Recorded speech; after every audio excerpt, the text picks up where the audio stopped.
You know what? Let's start a bike and see if we can find a little fucking. See if we can find a little rhythm in its run.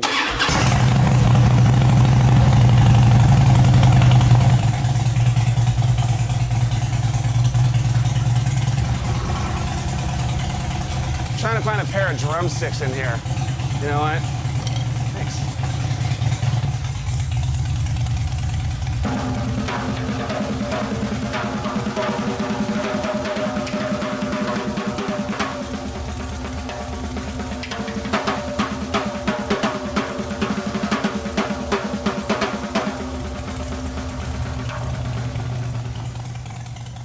You know, the first motorcycle I ever bought was here in Los Angeles when Nirvana was here recording the record Nevermind, the one that got really popular.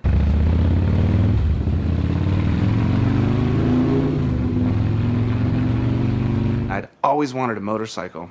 So I met this dude, this guy Jeff, who was selling this bike that seemed like a perfect first motorcycle, you know?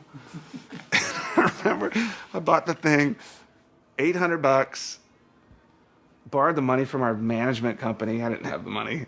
Gave it to Jeff, and then I had to ride from the studio called Sound City in Van Nuys back to where we were staying, this place, the Oakwoods. And this is before the helmet law. And so I didn't have any helmet. This is like pretty much my first real motorcycle experience on the fucking 101 with no helmet and rush hour, just like, I'm gonna fucking die.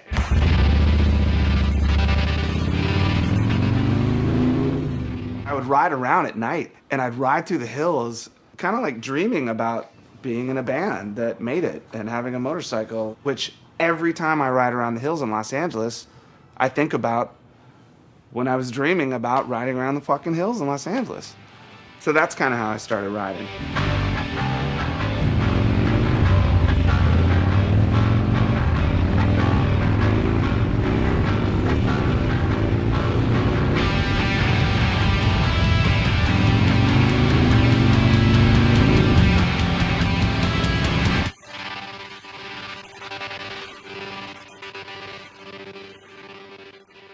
The underlying thread from one bike to the next, it all comes down to my wife.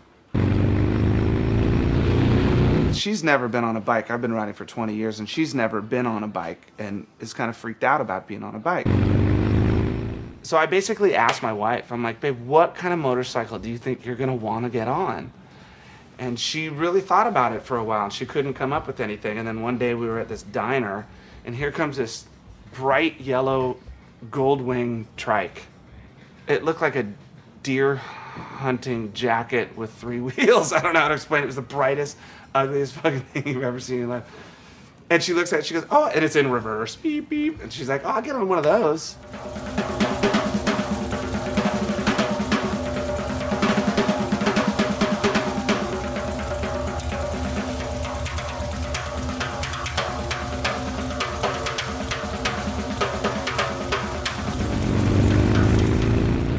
Played the anniversary show in Milwaukee for the Harley people.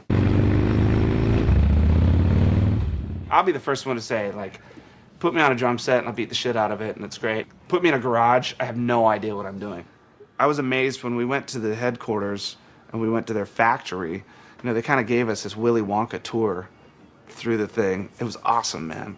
The room where they test the sound, it's amazing. It's this massive, massive room. We walked in there and they had a bike in the middle of the room, and the perimeter of the room was, I don't know, 100 microphones all pointed at the bike. And that's where they tweak the sound of the bikes, you know? Because each one has to have that sound. And so, you know, for a guy in a band who has his own studio and pays a lot of attention to everything sonic, that was pretty cool.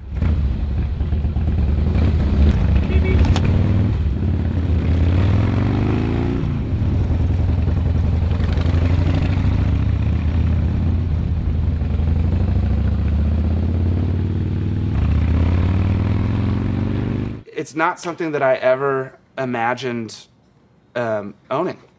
I just always had bikes with 2 wheels, you know? You spend 2 minutes on this bike, and it's pretty much the most fun you've ever had.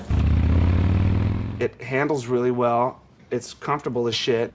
It's got a loud fucking stereo on it, and it looks badass. I brought it back to the studio the first day I got it, and everyone spent a good half an hour just sort of standing around staring, wishing that they had one.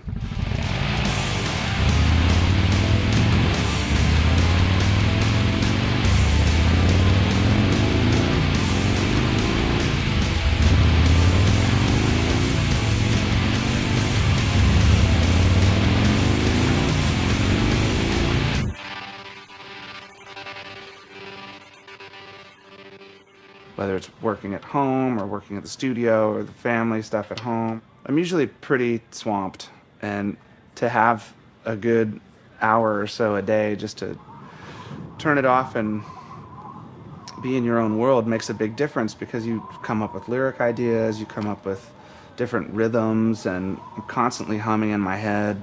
It's meditative in a way that you can shut everything out and focus on one thing. And I have come up with a lot of music riding around. You know, it's definitely what I look forward to doing the most.